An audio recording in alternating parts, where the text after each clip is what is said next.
Have you noticed this? You're exhausted all day, but the moment your head hits the pillow, your brain turns on. Or you wake up at 3 a.m. wide awake. For no clear reason. If you're in your 40s or 50s, this isn't random. And it's not just stress, it's biological. Your body runs on a 24-hour internal clock that controls when you feel alert and when you feel sleepy. As you move through midlife, that clock becomes less stable.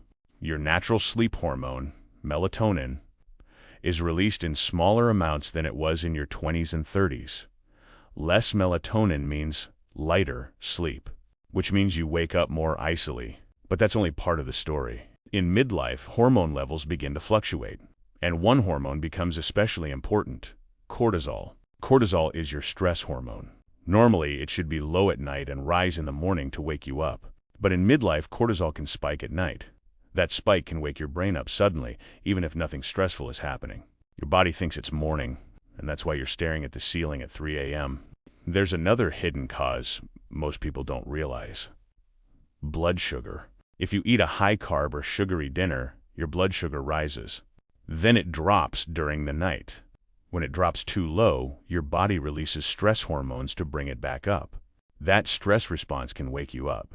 So sometimes it's not anxiety, it's unstable blood sugar. Another change happens quietly.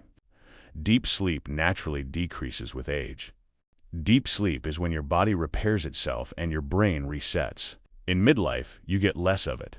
That means your sleep becomes lighter, you wake more easily, you feel less refreshed, and small things like noise or temperature disturb you more than before. So what can you do?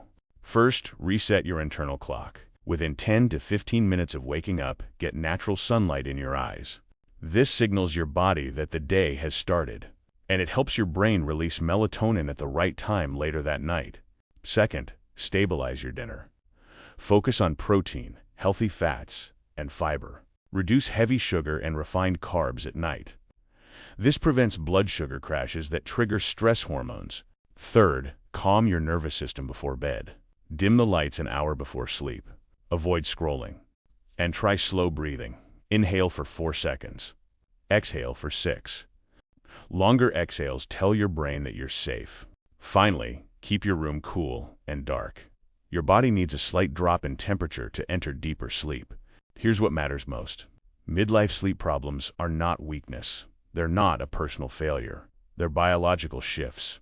Once you adjust your habits to match your biology, sleep improves. Not instantly, but consistently. If this explained what you've been experiencing, subscribe. Because next, I'll explain why anxiety increases in midlife and what's happening inside your brain.